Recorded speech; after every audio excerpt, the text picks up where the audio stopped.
Well, good morning and welcome to our final mission status briefing for the Space Shuttle program. With us today to discuss everything that has transpired during the overnight hours on the eve of Atlantis' landing is the entry flight director, Tony Sacacci. Tony? Thanks, Rob. That's a lot of pressure, the last there. But good morning, everyone. Thanks for showing up here. Let's see, as it's been the entire mission, we had a very busy and successful Flight Day 13 morning on board Atlantis. The crew readied both themselves and the spacecraft for the return home. See, the crew woke up 8:30 last night, Tuesday night, and hit the ground running as typical as an end of mission -1 day. The commander and pilot first completed the pilot ops, the laptop application that they can practice landings on. And as soon as that was completed, went into the flight control systems checkout, and all the systems checked out very well, ready for entry tomorrow. We also did a reaction control system jet checkout, and all 38 jets, primary jets that we checked out, operated nominally.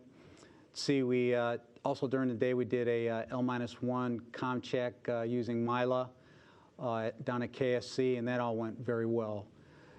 See, of course, throughout the day on the end of mission -1 activities, the crew performs a cabin stow and just continues to get the vehicle ready for landing. Let's see, additional activity we did today, probably saw the PicoSat deploy, call it the Jack in the Box, but basically it's a little satellite that has its own maneuvering capability, and it'll perform some miniature tracking vehicle experiment. That all went really well. And also on the satellite, they have a little digital camera that they were going to take pictures of the orbiter as they were deployed. So hopefully once they contact the ground station, they can get those downlisted and we can see what they look like. As far as the activities that the crew is going to complete later on today, they have a L- comm checkout at Dryden down at Edwards. Make sure all those lines are up and ready to support if we ever need them, and also the KU antenna stow. See, the crew goes to bed about 12:30 p.m. This afternoon, and then they'll wake up later on 8:30 for their entry day. See, as far as entry day activities, you guys probably already got these times from Kyle, but I'll go ahead and repeat them again. Deorbit prep will begin about 11:50 tonight. Payload bay door closing is going to be about 1:10 Thursday morning. Let's see, as far as the first opportunity we're shooting for is a KSC Orbit 200, and that TIG's going to be around 3:49 Central Time with a landing at 4:57 a.m. Central Time, 5:57 of course at KSC. The second opportunity is KSC Orbit 201. And that TIG is 5:25 a.m. Central with a landing at 6:33 Central, 7:33 at KSC. See, let's see, we already showed the ground tracks. That was great. So let's talk about consumables and the strategy. Well, I'm sure all you guys have been following pretty closely, but the weather is looking very promising tomorrow morning. The latest forecast we received, you know, of course, everybody was talking about Tropical Storm Brett a couple days ago, but that's moved northeast out in the Atlantic. It's not going to pose any problem for the KSC landing weather. See, tomorrow when we come on console, there may be some showers in the vicinity of KSC, but the weather guy said those will clear out pretty quickly, and we'll anticipate it drying out and having good weather that morning. Let's see, right now the forecast is few at 5,000, scattered at 25,000, very good visibility, and winds, very low winds at coming out of the 240 direction, 4 peak to 6. And just breaking that down, that's across a 6 and a head and tail of 1. Let's see, end of mission +1, same forecast for KSC, but we have a really, really good shot to come home tomorrow morning. Of course, I say that, but you've heard me say this, no matter what the forecast at KSC is, it's always 50-50, so when we come in on console tomorrow, we'll go ahead and see what the weather guys have for us and work it accordingly. As far as orbiter consumable strategy, we do have consumables to support out to end of mission +2, which is Saturday. Based on all that, right now our entry strategy is for tomorrow we're just going to try KSC only, just because the weather's looking very well there. If for some reason we can't make it home tomorrow, Friday will be a pick'em day. Basically that is we'll just take a look at the KSC weather, Edwards weather, and possibly Northrop weather, see how that looks, and we'll for sure come home on Friday. See, just a quick observations that we had this morning at KSC. Very good obs. They were all go.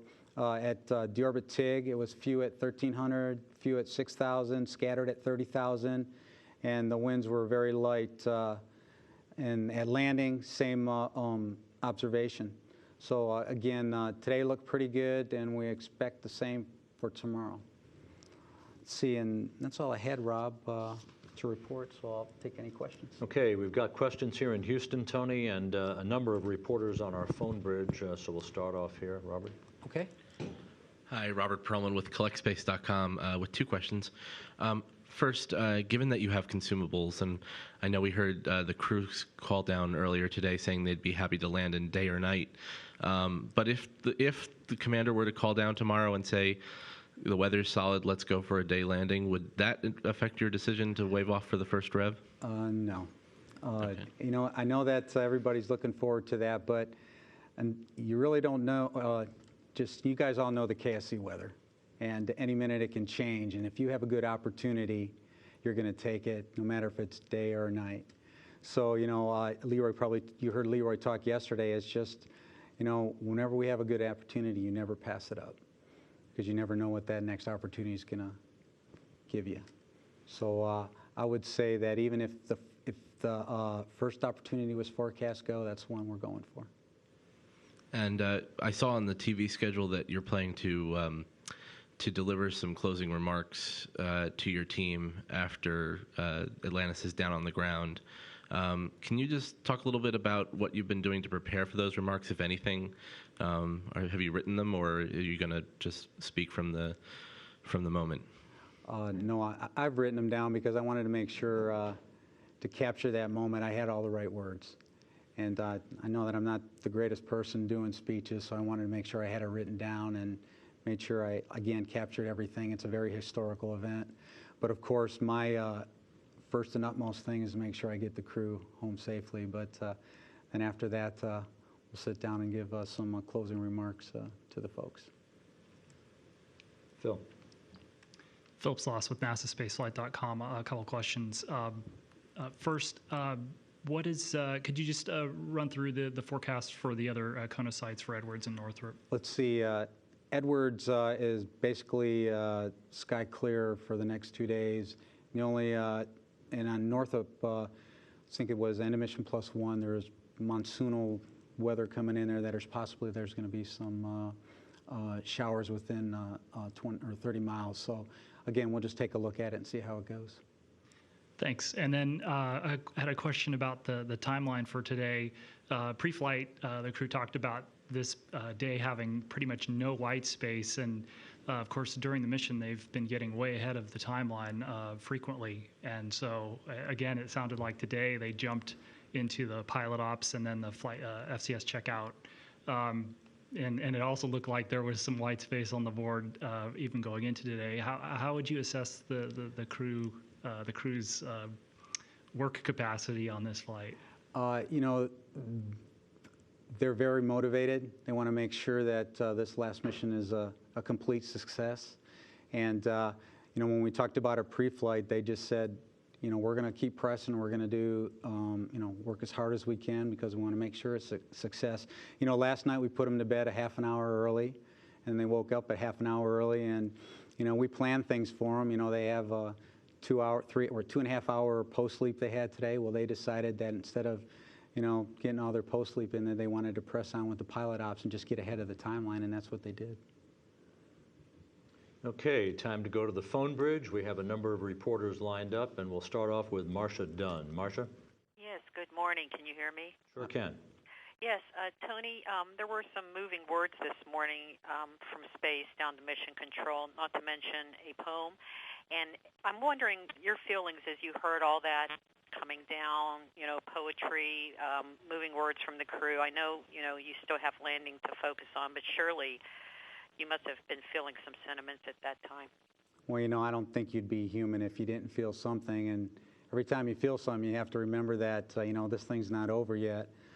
But I'll tell you what, I know, Marshall, you guys have been asking me this, man, since 1:32 about, the end of the program and how you're feeling. And basically, you've given me the opportunity to say something here, and I have it written down to make sure, again, that I don't mess this up. But let me go through this real quick, and then I'll answer the rest of your questions. Let's see. Well, as they say, all good things must come to an end. Let's see. For me, it's been an unbelievable journey on a magnificent flying machine, and I'm very proud to have been part of the shuttle team. I've been blessed to have supported STS-1 as a flight controller and have the honor to be the entry flight director for STS-135. So you can see I've been here for a while. My congratulations and thanks go to all the thousands of dedicated and passionate team members who have made the shuttle program the success it has been and contributed to the legacy that it leaves behind. It's because of their blood, sweat, and tears that we can say mission complete. It's time to celebrate this amazing accomplishment and look forward to the future. Godspeed to all. So that's what my thoughts were about this, and I'm sure post-landing we'll have some additional things. But you guys must know that we do have a motto in the Mission Control Center that flight controllers don't cry. So we're going to make sure we keep that. Thank you very much. You're welcome. Next up is Denise Chow. Hi, thanks. Denise Chow at Space.com. Over the past couple of days, I know the flight dynamics officer has been sort of reworking very slightly the landing time.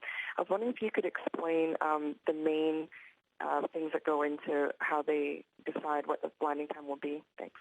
Well, let's see, the main influence from tweaking them a couple minutes here and there was the SEP-3 burn that we performed this morning to get it set up for the PicoSat deploy.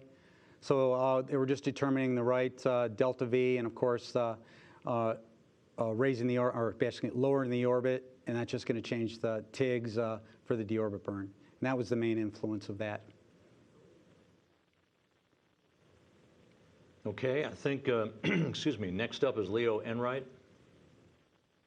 Thanks, Kyle. I don't really want to push this too far, but I'm still not clear why you can't land on the second attempt tomorrow. Being from television, I'm interested in pictures. And I wondered, can you explain a little bit more why you're so adamant, and Leroy was so adamant yesterday, that you take every opportunity? Is this a major safety issue? And if I could, just a second brief question, whether people in Central America will be able to see the shuttle as it re-enters in the morning. I'll answer your last question. Yes, they'll be able to see the vehicle as it comes over with the, of course, the trail of plasma coming behind it. I'll answer your first question. Is I always think about about walking a mile in a man's shoes. You sit at the entry flight director console, and there's a lot of things you have to worry about. And there's a lot of different things you have to worry about, making sure the vehicle's in a good config, making sure we've got the crew. And you step back and look at this, and as nice as it would be to land at the daytime to, get some very good pictures, you never want to give up an opportunity. It's just like, hey, let me just, this is not a good enough setup for me or whatever. I want to wait to here. And then like I talked before, you've always seen the KSC weather just get worse, even though the forecast says, hey, it's going to be sky clear and, no wind. So when you're sitting at that console and you have the opportunity to come home, you take it, day or night. So, I know a lot of folks want to see this, but again, it's just when you have that opportunity and it all looks good and it's safe to come home, you do it. Okay, Bill Harwood is next. Hey, thanks, Tony. I'll ask you yet another reporter emotion question, but maybe in a slightly different way. The ascent entry team in Mission Control has really been the tip of the spear through the history of manned spaceflight in this country, and they're all going to walk out that door tomorrow for the last time. And it's not clear to me anyway whether you'll ever have or even need a team like that again. What are your thoughts about that on the eve of this final landing? What would you say to the team? What do you say to the country about a team like that and its end? You know, our hope is that this is not at the end. You know, everyone keeps asking the crew, us, that question. We know there's going to be a rough spot for a while, but we hope that when we do get a good plan, a good direction, a good mission, that we can come back in here and do what we've been doing for the past 30 years and for the shuttle and, you know, the years before that with Mercury, Gemini, and Apollo. You know, it's tough to think about that, you know, all this experience, you know, all these years of experience walking out the door without using it. We have high hopes, Bill, and we're going to continue to look towards the future and hopefully we can utilize all this experience that we have. Thanks, Tony. Good luck with entry. Thank you, sir. Next up is Mark Carreau. Mark?